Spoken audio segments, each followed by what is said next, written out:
బాబు గారికి, మరి కమిటీ బిడ్డలకి, కూడి వచ్చిన మీ అందరికీ కూడా ప్రత్యేకమైన వందనాలు తెలియపరుస్తున్నట్లుగా, మరి దేవుడు గడిచిన వారమంతా కాచి కాపాడి మరి ఆరాధన సమయాన్ని మనకిచ్చినందుకు లెక్కలేని స్తుతులు స్తోత్రాలు చెల్లించ వారమై ఉన్నాము. మరి నా అంశం ఏంటంటే పిల్లరా, కనికరం గురించి మాట్లాడాలని ఆశపడుచున్నాను. మరి దేవుడు నన్ను నిలబెట్టుకుని మరి వ్యర్థమైన మాటలు పలుకోకుండా ఆయన వాక్యంలో ఉన్న మధురమైన మాటలు మరి నన్ను నిలబెట్టుకుని బోరుగా మాత్రం నన్ను వాడుకుని నా ద్వారాగా ఆయన కృప చూపించేటట్లు మరి ప్రార్థన జ్ఞాపకం చేసుకుని పిల్లరా, మరి మత్తయి సువార్త 5వ అధ్యాయం 7వ వచనం. సరిపోదు పిల్లరా. మరి చిన్న ప్రార్థన చేసుకుందాం. గొప్ప దేవ, మహోన్నతుడ, మహాగరుడ, నీ ఘనమైన నామానికి వందనాలు స్తుతులు స్తోత్రాలు చెల్లించుకుంటున్నాం ప్రభా. యేసయ్య ప్రభా, మరి నీ వాక్యాన్ని విత్తనాలు పట్టుకుని ప్రభా యేసయ్య నేను జల్లటానికి సిద్ధంగా ఉన్నాను. మీరు మరి ఆ వాక్కులు మీవి, ఆ మాటలు మీవి. నన్ను ఒక పనివాడిగా మాత్రమే వాడుకోండి యేసయ్య. పొలమనే మరి ఈ సంఘంలో మరి వాటిని చల్లినప్పుడు అవి మరి చక్కగా మరి దున్ని చదును చేసిన భూమిలో పడిన విత్తనం ఎలాగైతే నీరు పడినప్పుడు ఫలిస్తుందో అటు రీతిగా మరి బిడ్డల హృదయాల్లో ఫలించడానికి కృప చూపించండి. విత్తన వాక్యాన్ని విత్తనాన్ని సాతాను వెతుకుపోకుండా ప్రవేశ మీరు కోపదలనమ్మని నన్ను ఇలా నిలబెట్టుకుని వాడుకోమని యేసయ్య పరిశుద్ధ నామం అడిగి వేడుకొనిచున్నాం తండ్రి, ఆమేన్. పిల్లరా, మరి కనికరం గురించి మాట్లాడాలని నేను ఆశపడుచున్నాను. మరి ఆయన కనికరానికి మరి ఈ లోకంలో ఉన్న కనికరానికి నేను కొన్ని మాటలు మాట్లాడాలని ఆశపడుచున్నాను. కనికరం గలవారు ధన్యులు, వారు కనికరం పొందుతారంట పిల్లరా. మరి యేసుక్రీస్తు ప్రభు వారు కొండ మీద ప్రసంగించిన ప్రసంగం ఇది. మరి కనికరము గలవారు ధన్యులు, వారు కనికరింపబడతారు. అయితే మనము కనికరము వారమై ఉంటే మరి వారు ధన్యులు, ఎందుకంటే వారు మరలా తిరిగి కనికరాన్ని పొందుకుంటారు. ఎందుకంటే నీవు కనికరిస్తే నీ ఇరుగు పొరుగు వారి మీద మరి ఆ దాన్ని బట్టి దేవుడు నిన్ను కనికరించబోతున్నాడు పిల్లరా. మరి పొరుగు వారి మీద కనికరం చూపిస్తే నీవు ధన్యుడవు. దేవుడు దయ నీ మీదకి వస్తుంది. నీవు ఎలా ఉన్నావు, నీవు మరి ఏది విత్తుతావో మరి ఆ పంటనే కోస్తావు పిల్లరా. ఎందుకంటే దేవుడు వికరించబడ్డాడు. మరి నువ్వేది చేస్తావో తిరిగి మరలా దాన్ని పొందుకుంటావు పిల్లరా. మరి అలాగే యాకోబు రాసిన పత్రిక మరి 2వ అధ్యాయం 15వ వచనం ఒకసారి చూద్దాం.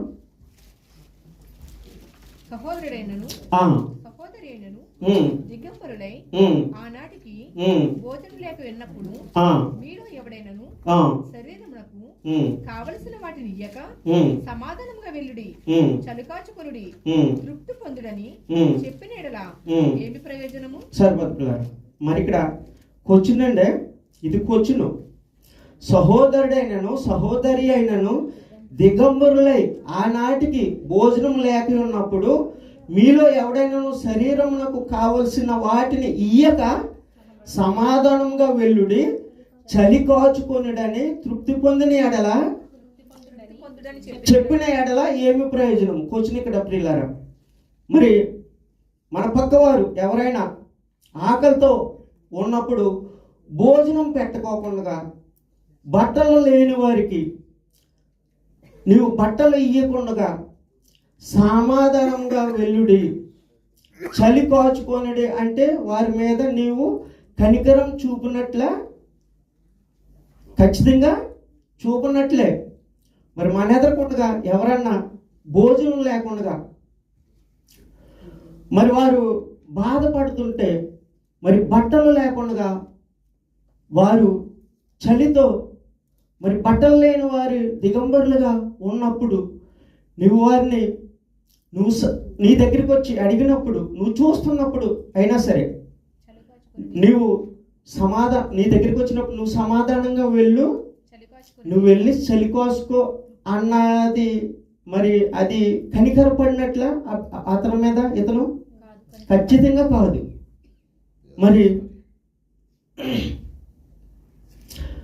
మరి ఏం చేయాలి? బాగా ఆకలితో ఉన్న వ్యక్తి మన కళ్ళ ముందు కనబడితే పాపం ఎన్ని రోజులు అయిందో తిని ఆకలితో అలమటించి చున్న అతని ముఖాన్ని చూసి మన దగ్గర ఉన్న కొంత ఆహారాన్ని అతనికి ఇస్తే అతని ఆకలు తీర్చడం అవుతున్నది పిల్లారా. అలా కాకుండా మరి అతను వచ్చినప్పుడు నీవు మరి సమాధానంగా నువ్వు వెళ్ళి చలి కాసుకో, నీ దగ్గర ఉన్నది ఇవ్వకోకుండా మరి అతనికి అటువంటి ఉచిత సలహాలు చెప్పిన అతని మీద కనికరపడినట్లు ఖచ్చితంగా కాదు. మరి అవసరమైన వారికి, బట్టలు లేని వారికి బట్టలు ఇవ్వాలి, ఆకలితో ఉన్న వారికి ఆకలిని తీర్చాలి. అప్పుడే కనికరం ఖచ్చితంగా కనికర పడినట్లు అక్కడ అర్థం పిల్లారా. మరి మార్కు సువార్త 8వ అధ్యాయం 2వ వచనం కూడా ఒకసారి చూద్దాం. 2వ వచనం. జనులు నేటికి 3 దినముల నుండి నా యొద్దనున్నారు, వారికి తిననేమీ లేనందున నేను వారి మీద కనికరపడుచున్నాను. సరిపడులారా, మరి ఇది కూడా మరి కొండ మీద ప్రసంగమే. మరి జనులు నేటికి 3 దినముల నుండి నా యొద్దనున్నారు, వారికి తిననేమీ లేనందున నేను వారి మీద కనికరపడుచున్నారంట పిల్లారా. మరి ఇది స్వయంగా యేసుక్రీస్తు ప్రభుల వారు, మరి ఆయన యేసుక్రీస్తు వారే ఈ మాట పలుకుచున్నారు కొండ మీద ప్రసంగంలో. అమూల్యమైన మాట, నేను వారి మీద కనికరపడుచున్నాను. ఎందుకు? మరి వారు యేసుక్రీస్తు ప్రభు కనికరపడుచున్నాడు. ఈ భూమి మీద కనికరం అనేది కరువైపోయింది పిల్లారా. కనికరం లేని మనుషులు, జాలి లేని మనుషులు, మరి దయలేని మనుషులు. మరి ఆయన వారి మీద కనికరపడటానికి గల కారణం ఏంటి పిల్లారా? యేసుక్రీస్తు వారు మరి వారి మీద కనికరం పట్టడానికి గల కారణం, మరి వారు 3 దినాలు అయిపోయిందండి పిల్లారా. ఆయన ప్రసంగిస్తుంటే మరి 3 దినాలు ఏకగ్రీవంగా అలాగే వింటున్నారంట. మరి వెళ్ళండి, మీరు ఏం భోంచేయలేదు, ఏమన్నా ముఖం తిరిగి పడిపోతారేమో, వెళ్ళమంటుంటే వెళ్ళట్లేదంట. మరి ఈయన శిష్యుల్ని మరి వీరికి ఏదైనా ఏర్పాటు చేయండి అంటున్నారు. వీరికి ఏదైనా ఏర్పాటు చేయండి అంటే వీరున్నది ఒక ప్రాంతం, కొండ ప్రాంతం. మరి అక్కడ ఇంచుమించు 4,000 మంది ఉన్నారు. 4,000 మందికి మేము ఎక్కడికి వెళ్ళి ఏం కొనుక్కురామనేసి వాళ్ళు కంగారు పడిపోతున్నారండి. మరి 4,000 మందికి, ఇంతమందికి మనం భోజనం పెట్టినట్టు మాటలా అనేసి వారు ఆందోళన పడుతున్నారు. అప్పుడు ఈయన కనికర పడుతున్నాడు పిల్లారా. మరి కనికరపడి, సరే మీ దగ్గర ఏమున్నది, మీ దగ్గర ఉన్నదేంటి అని అనేటప్పటికి మరి 7 రొట్టెలు ఉన్నాయంట పిల్లారా. 7 రొట్టెలు, కొన్ని చిన్న చేపలు ఉన్నాయంట. మరి 7 రొట్టెలు, కొన్ని చేపలు అక్కడ ఉన్న ఆ జనానికి సరిపోతాయా? సరిపోవు. ఇదే కనికరం. మరి ఆయన ఆ 7 రొట్టెలు తీసుకుని మరి వాటిని విరిచి మరి పైకెత్తి మరి ప్రార్థించారు పిల్లారా. ప్రార్థించి అక్కడ క్రమం నేర్పారు. అక్కడ క్రమం ఏమంటే వరుసగా కూర్చోండి, పంక్తులుగా కూర్చోండి, వరుస క్రమంగాను. మరి అవి విరిచి పంచిపెట్టినప్పుడు అందరికీ కూడా సమృద్ధిగా సరిపోయింది అనుకున్నారా? మరి నేను ఈ వాక్యాన్ని తీసుకోవటానికి గల కారణం ఏంటంటే పిల్లరా, మరి 3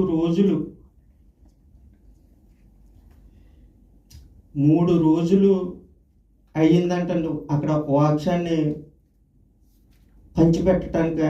యేసుక్రీస్తు ప్రభుల వారి దగ్గరికి ఎంతో దూర ప్రాంతం నుంచి వచ్చి 3 రోజులు అయిపోయిందంట. అయితే మరి వీళ్ళు అలా ఆకలి అంటలేదు, లేకపోతే దావత్ అంటలేదు, ఏమంటలేదు అంటే ఆయన ఏది చెప్తుంటే అలాగే వింటున్నారంట. మరి మనము క్రమం పెట్టుకున్నాం పిల్లలు. 7:30కి చర్చి,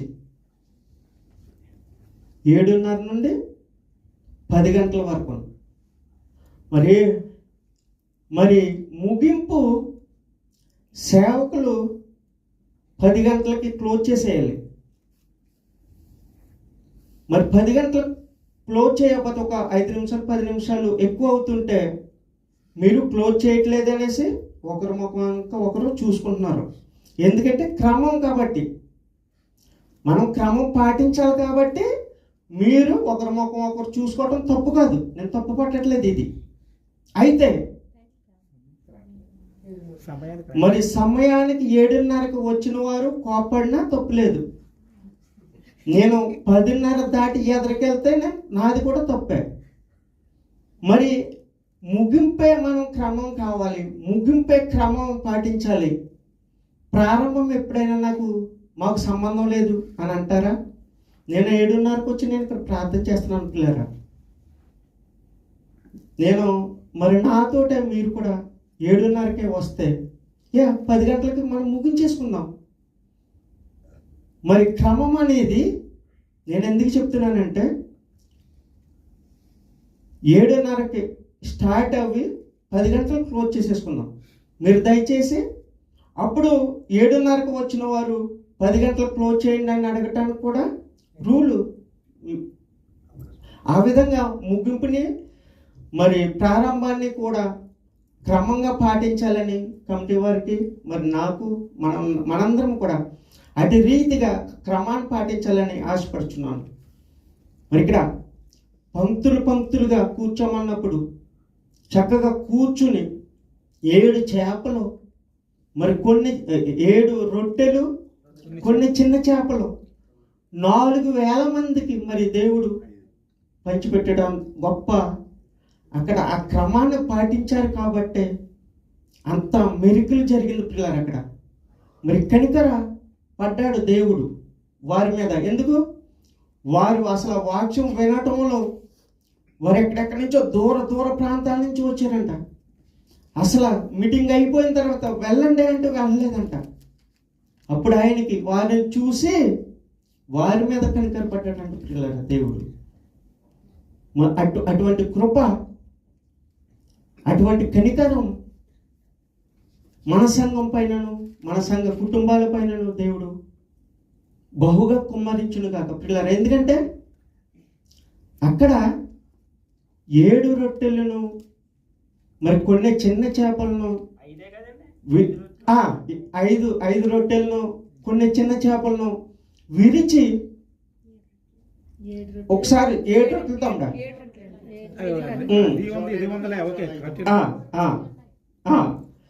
మరి అలాగా విరిచి పంచిపెట్టినప్పుడు మరలా 7 గంపలు ముక్కలు మిగిలాయంటే పిల్లరా.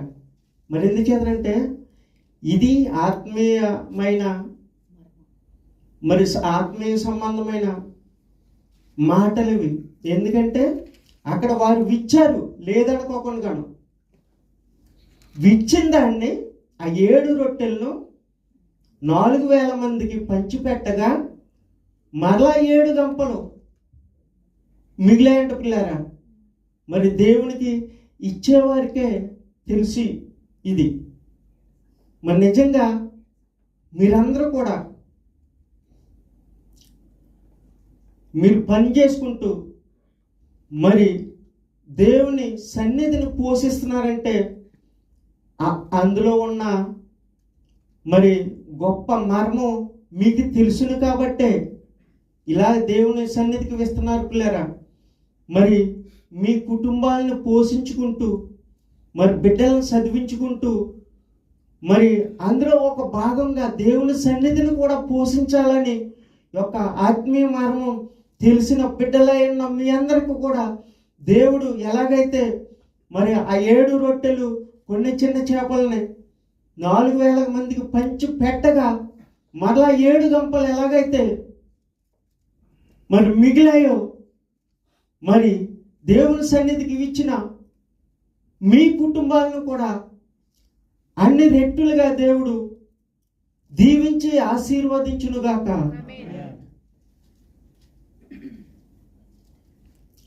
ద్వితీయోపదేశకాండము 4వ అధ్యాయం 31వ వచనం.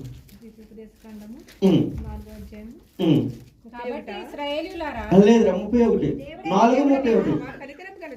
నీ దేవుడైన యెహోవా నిన్ను చేయి విడువడు, నిన్ను నాశనము చేయడు, తాను నీ పితరులతో ప్రమాణము చేసిన నిబంధనలను మరిచిపోడు. నీ దేవుడైన యెహోవా కనికరము గల దేవుడు గనుక నీ చెయ్యి విడువడు, నిన్ను నాశనము చేయడు, తాను నీ పితరులతో ప్రమాణము చేసిన నిబంధనను మరిచిపోడు. అవును పిల్లరా, మన దేవుడు ఎన్నో పేర్లు ఉన్నాయి మన దేవునికి. మరి ఇక్కడ ఈ పేరు ఏంటండి? కనికరము గల దేవుడు. మరి ఆయన కనికరము మన పైన ఉన్నది కాబట్టి మరి ఎక్కడో ఎందరికో లేని భాగ్యాన్ని దేవుడు మనకి ఇచ్చాడు పిల్లారా. మరి మనము నిజంగా మరి మీ మీ ప్రొఫెషనల్స్ ఏంటో ఇన్న దగ్గర నాకు తెలియదు కానీ పిల్లారా, నేనైతే ఒక రైతు బిడ్డనే. అదే మా నాన్నగారు ఒకవేళ చాలాసార్లు చెప్పాను, ఈ మిలిటరీలో జాబ్ చేసినా మరలా వచ్చాయన వ్యవసాయం చేసుకుంటూ దేవుని పరిచర్య చేసుకుంటూ మధ్యతర కుటుంబం అన్నమాట మాది. మరి అటువంటి మధ్యతరగతి కుటుంబం 50 రూపాయలకు కూలి పని చేసుకున్న నన్ను దేవుడు మరి ఇజ్రాయెల్ దేశం తీసుకుని వచ్చి మరి ఆయనతో దేవుడు కృప చూపించాడు పిల్లారా. మరి అటువంటి కనికరం గల దేవుడు, ఎందుకంటే నా తల్లిదండ్రులు చేసిన పరిచర్య వల్ల, వారు చేసిన ప్రార్థన వల్ల దేవుడు మా కుటుంబాన్ని కనికరించాడు పిల్లారా. గర్వంగా చెప్తున్నాను. మరి అటువంటి కనికరము మన సంఘ బిడ్డలందరి పైనను చూపునుగాక. హోషేయ 6:6 ఒకసారి చూద్దామా?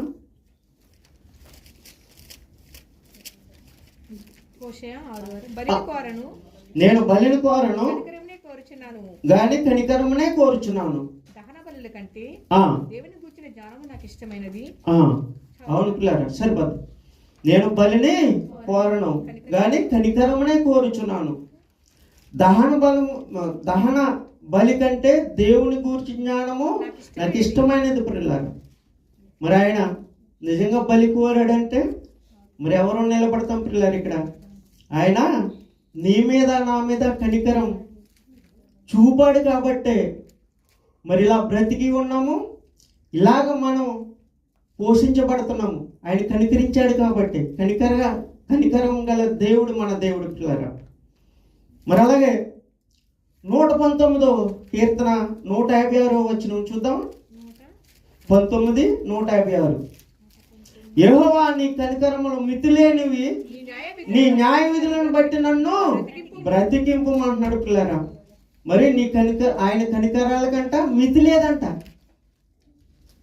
మరి ఎటువంటి పరిస్థితుల్లో ఉన్నా ఆయన కనికరానికి అసలు మితే లేదంట. ఏ పరిస్థితుల్లో ఉన్నా, నువ్వే సమస్యలో ఉన్నా, నువ్వు ప్రభు అంటే పలికే ప్రభు మన ప్రభువు. నువ్వు ఎక్కడ అగాధ జాలల్లో ఉన్నా పలికే మరి నువ్వు పలకరిస్తే పలికే దేవుడు మన దేవుడు. యోనా అనుకున్నాడు, నేను ఎక్కడికో వెళ్ళిపోవాలి ఈయన మాట వినుకోకుండా అనుకున్నాడు. మరలా ఆయన చేప కడుపులోకి వెళ్ళేటప్పటికి ఆయనకి మరి భయం కలిగింది. మరి అక్కడ ఆయన ప్రార్థించినప్పుడు దేవుడు అతని మీద కనికరపడ్డాడు పిల్లారా. మరి అటువంటి కనికరం గల దేవుడు మరి నీకు నాకు ఉందా అటువంటి కనికరం? మరి ఒక మాట చెప్పాలని ఆశపడుచున్నాను. ఒక తల్లిదండ్రులకి ఒక కుమార్తె ఉన్నదంట పిల్లారా. మరి కుమార్తె మరి పెద్ద ఈడికి వచ్చింది, చదువుకుంది. మరి స్కూల్లో మరి ఎంతో గారాభంగా పెంచిన తల్లిదండ్రుల్ని మరిచి మరి ఒక అబ్బాయితో మరి ప్రేమలో పడ్డది పిల్లారా. ప్రేమలో పడినప్పుడు తల్లిదండ్రుల ప్రేమను మర్చిపోయింది. మరి ఆయనతో కలిసి మరి వెళ్ళి రిజిస్టర్ మ్యారేజ్ చేసేసుకున్నది. మరి ఆయన వేరే ప్రాంతం తీసుకుని వెళ్ళి కొంతకాలం మరి జీవించిన తర్వాత ఆమెని చుట్టాలింటికి వెళ్దాం రా అని తీసుకుని వెళ్ళి మరి ఒక బిల్డింగ్ మీదకి తీసుకుని వెళ్ళి ఇక్కడే ఉండు నేను వస్తాను అని చెప్పి ఆయన వెళ్ళిపోయాడంట. ఆయన వెళ్ళిపోయిన తర్వాత మరి ఇద్దరు వ్యక్తులు వచ్చారంట పిల్లారా. ఇద్దరు వ్యక్తులు వచ్చి నడువు అంటున్నారంట. ఎక్కడికి అంటే మరి మీ ఆయన మాకు అమ్మేశాడు, మరి ఇక్కడి నుంచి నీవు మేము చెప్పినట్లు వినాలి అన్నారంట. ఇటు ఆ ప్రేమను బట్టి తల్లిదండ్రుల ప్రేమను విడుచుకున్నది, కట్టుకున్న భర్తని నమ్మి ప్రేమించినోడు నమ్మి మ్యారేజ్ చేసుకున్నది. అతను కూడా వెళ్ళినప్పుడు అతను మరి వేరే వారికి అమ్మి వేశారంట పిల్లలు. వారు 2 సంవత్సరాలు నానా చేకర చేయించుకుని మరి వారి దగ్గర నుంచి ఇంకా నేను ఎందుకు నా బ్రతుకు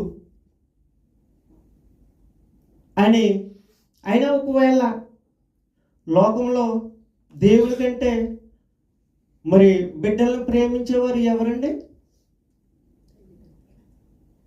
అర్థం కాలేదా? తల్లిదండ్రులు. లోకంలో మనకి దేవుని తర్వాత తల్లిదండ్రులు లోకంలో బిడ్డలను ప్రేమించేవారు. సరే, చేసిన తప్పు తెలుసుకున్నాను కదా, ఒక్కసారి తల్లిదండ్రుల దగ్గరికి వెళితే ఏమైనా దయ చూపిస్తారేమో, కరుణ చూపిస్తారేమో అని తల్లిదండ్రుల దగ్గరికి వెళ్తే తలుపు కొట్టిందంట. తలుపు కొట్టగానే తలుపు తీసి మరి ఆ బిడ్డ మీద ఉమ్ము వేసి తల్లిదండ్రులు ఇద్దరు, నువ్వు వెళ్ళిన రోజునే మా దృష్టిలో చచ్చిపోయావు, వెళ్ళిపో అన్నారంట. ట్రైన్ కింద అక్కడే వాళ్ళ ఊర్లోనే, ఇది నిజంగా జరిగిందండి, కథ కాదు, వాళ్ళ ఊర్లోనే ట్రైన్ కింద పడి చనిపోదామని ఆమె వెళ్ళినప్పుడు పక్కనే చర్చి ఉన్నదంటున్నారా. సరే, ట్రైనింగ్ రావడానికి టైం ఉంది కదా, ఒకసారి చర్చిలోకి వెళ్ళి చేసిన పాపం ఒప్పుకుంటూ బాగుంటుందని చర్చిలోకి వెళ్ళిందంట. ఓ గోజాడుతుందంట, ఓ ప్రార్థన అంట. సేవకులు చూస్తున్నారంట, ఏంటి కొత్త స్వరం వినపడుతుంది, మనం చూడలేదు, కొత్తగా వచ్చినట్టుంది సహోదరి అని. అమ్మ, ఎందుకు ఇలా నువ్వు ఏడుస్తున్నావు, ఎందుకు ఇలా మొరపెడుతున్నావు, ఏంటి, ఏం జరిగింది అని సేవకులు అడిగారంట. పిల్లలు, నువ్వు నా కూతురు లాంటిదా, నువ్వు చెప్పు ఏం జరిగిందో అన్నప్పుడు జరిగిందంతా చెప్పిందంట. పిల్లరా, నిన్ను నీ తల్లిదండ్రులు కరుణించకపోయినా, దయ చూపకపోయినా, నీ భర్త ప్రేమించినోడు దయ చూపకపోయినా, కరుణించకపోయినా, మరి నిన్ను కరుణించేవాడు ఒకడు ఉన్నాడమ్మా, ఆయనే ప్రభువైన యేసుక్రీస్తు అన్నప్పుడు ఆమెకు బలం కలిగిందంట. అమ్మ, నువ్వు ఇక్కడే దేవుని సన్నిధిలోనే ఉంటూ మాతోటే ఉండు అన్నప్పుడు మరి దేవుడు దైవ సేవకుల ద్వారాగా బిడ్డ పైన కరుణ చూపించాడు. ఆమె ఇంకా సమస్తము అందరిని విడిచిపెట్టేసి ఇంకా దేవుని మీదే దృష్టి పెట్టి మరి ఆ ఆలయంలో చక్కటి పాటలు పాడుతూ చక్కగా ఆరాధన చేస్తూ మరి ఒక విశ్వాసిగా మరి ఎదిగిందంటే పిల్లరా చర్చిలో.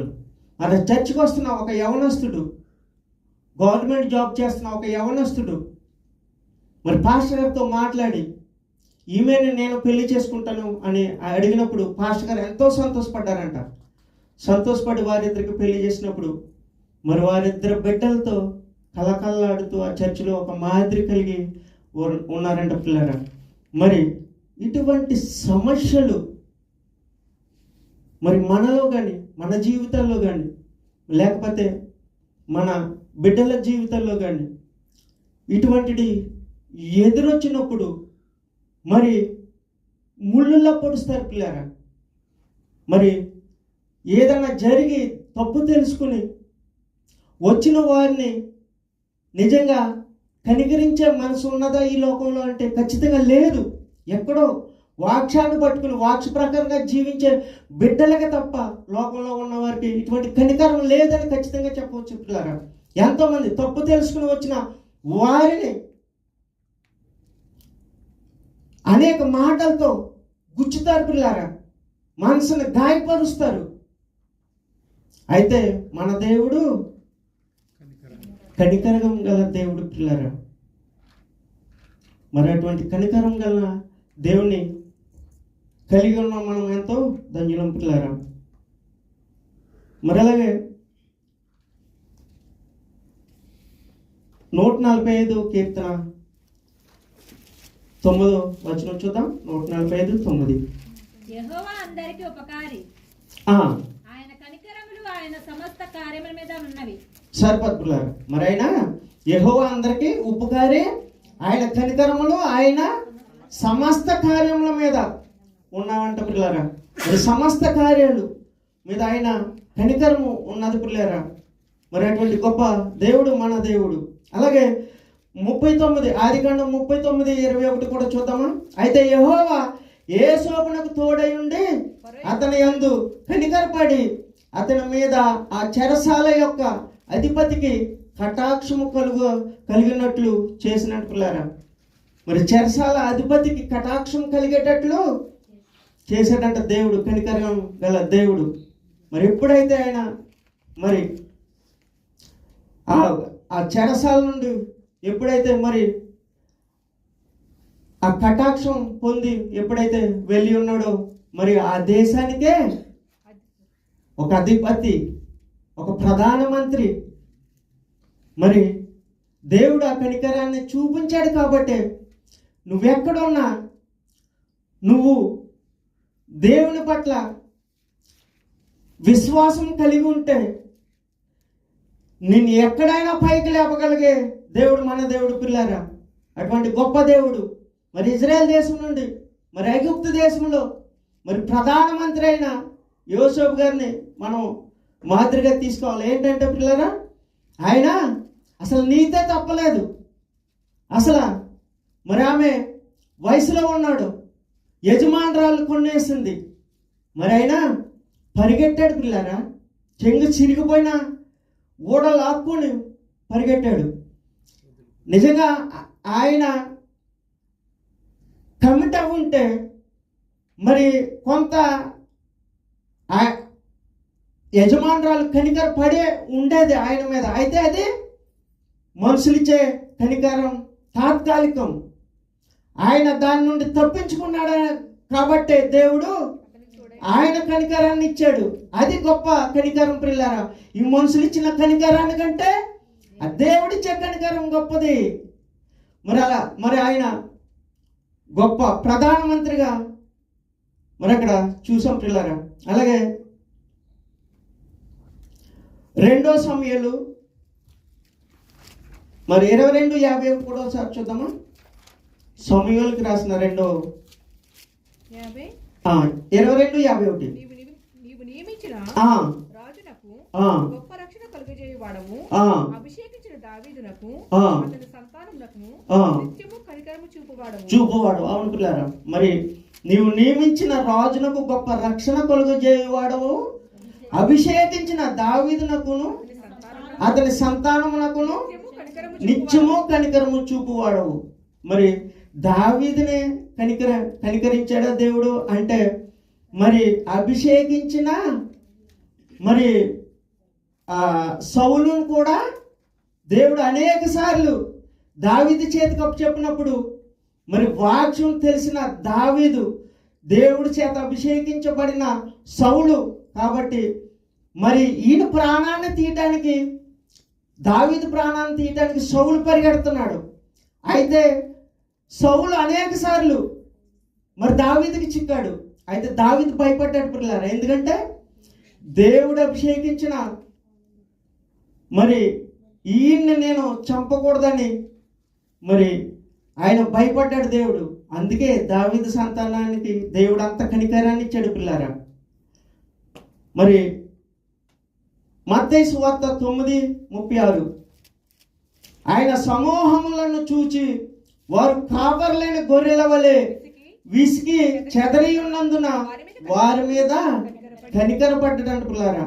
మరి చెదిరిపోయిన వారి మీద దేవుడు కనికరపడుతున్నాడు. ఈ రోజుల్లో మరి కాపురాలు చెల్లా చెదురుగా ఉన్నాయి. కొన్ని చోట్ల తల్లిదండ్రుల మీద బిడ్డలకు కనికరం లేదు, మరి బిడ్డల మీద తల్లిదండ్రులకు కనికరం లేదు, మరి ఒకరి పట్ల మరొకరికి దయ జాలి కనికరం లేదు పిల్లరా.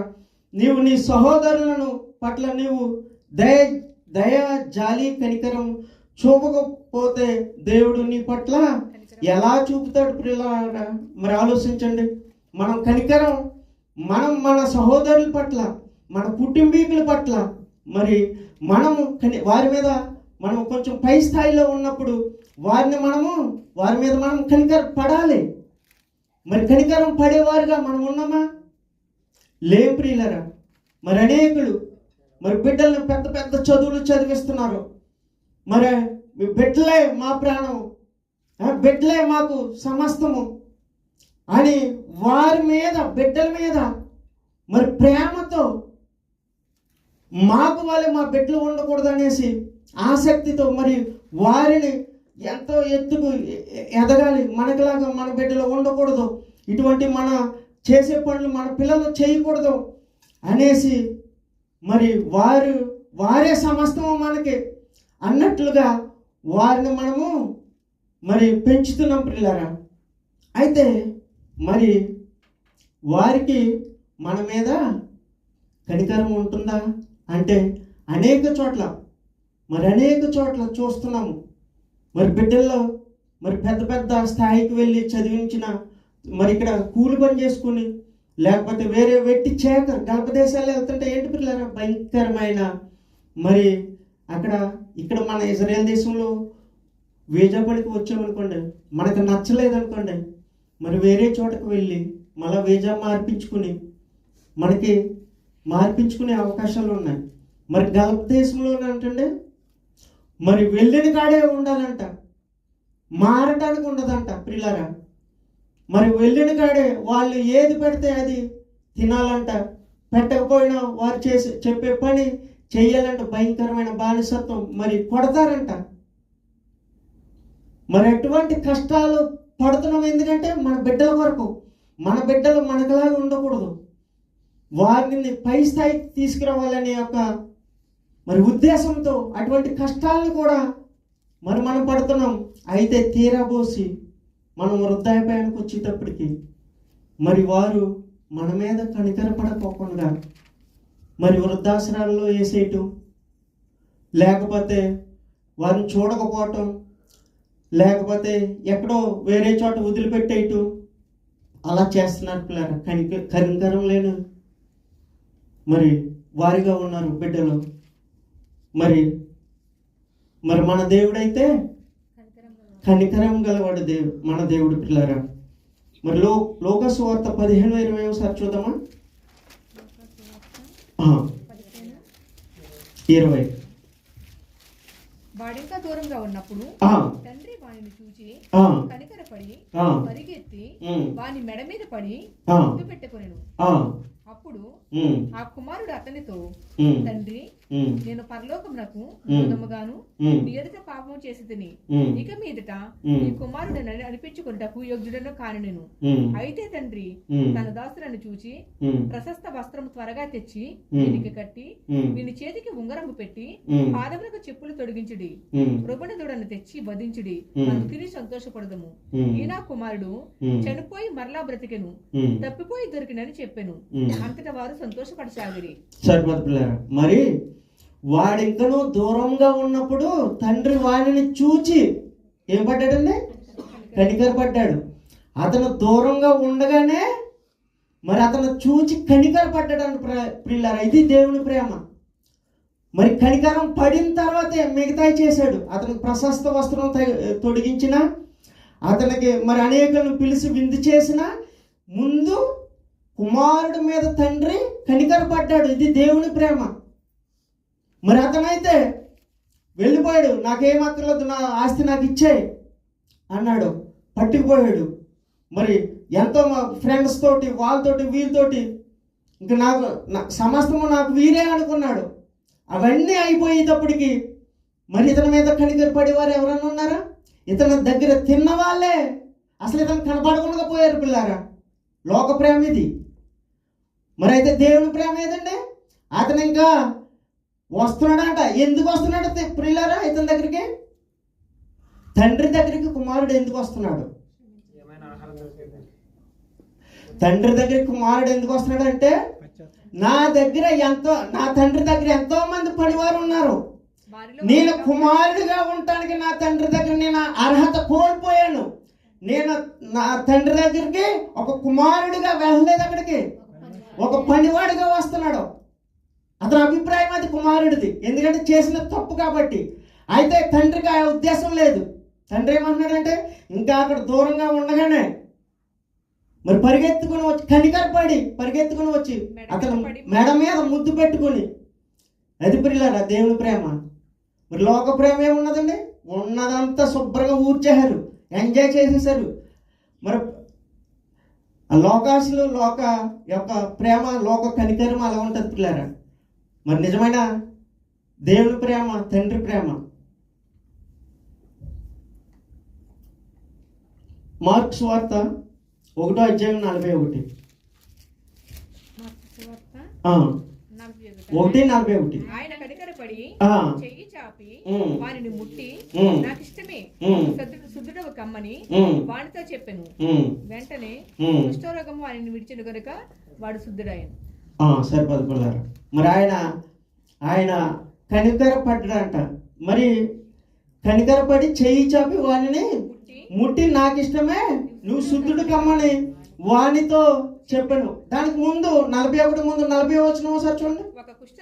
ఒక కుష్ఠరోగి ఆయన యొద్దకు వచ్చి ఆయన ఎదుట మోకాళ్ళుని నీకు ఇష్టమైతే చేయగలవని ఆయనతో చెప్పి ఆయనను వేడుకొనగా ఆయన కనికరపడి చెయ్యి చాపి వాడిని ముట్టి నాకు ఇష్టమే నువ్వు శుద్ధుడు కమ్మని వాడితో చెప్పనంటే పిల్లారా.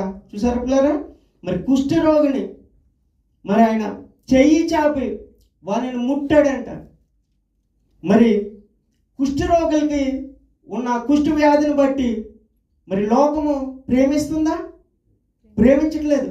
ఇవాళ కుష్ఠరోగులకి మరి కుష్ఠరోగుల్ని పాలెం అవతలకి తోలేసి వారు అసలు జనాల్లోకి రావడానికి లేదు, నిషేధం గ్రామాల్లోకి రావడానికి.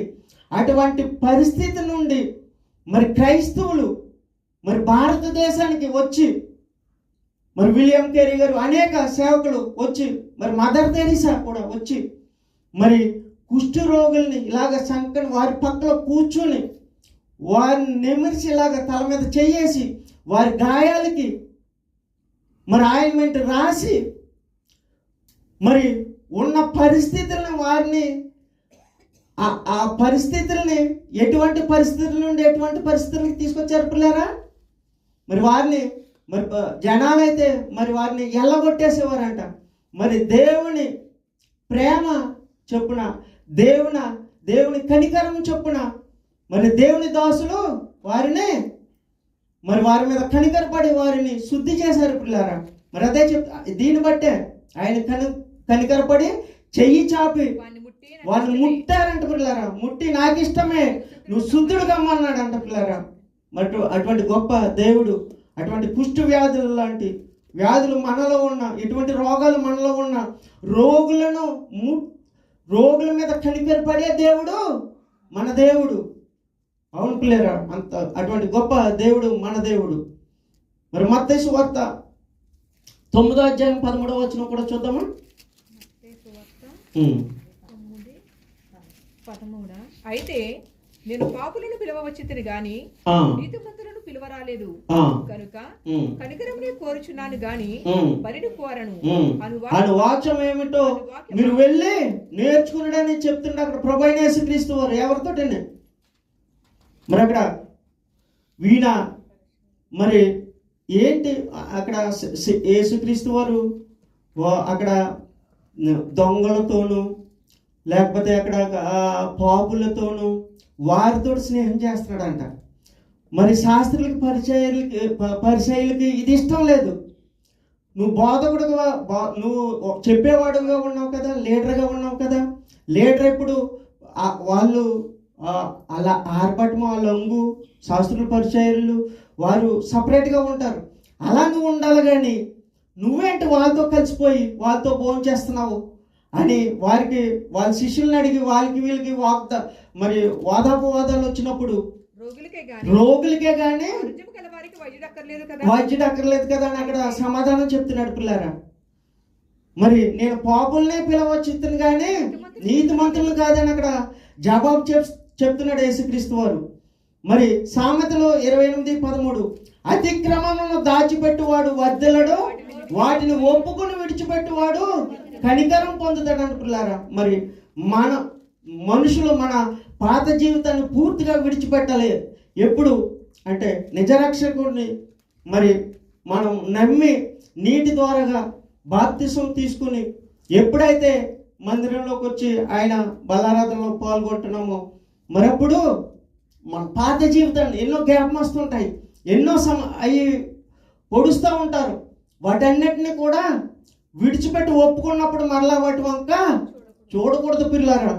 మరి ఇక్కడ మార్కు సువార్త 8:2 కూడా ఒకసారి చూసి నేను ముగించేస్తాను.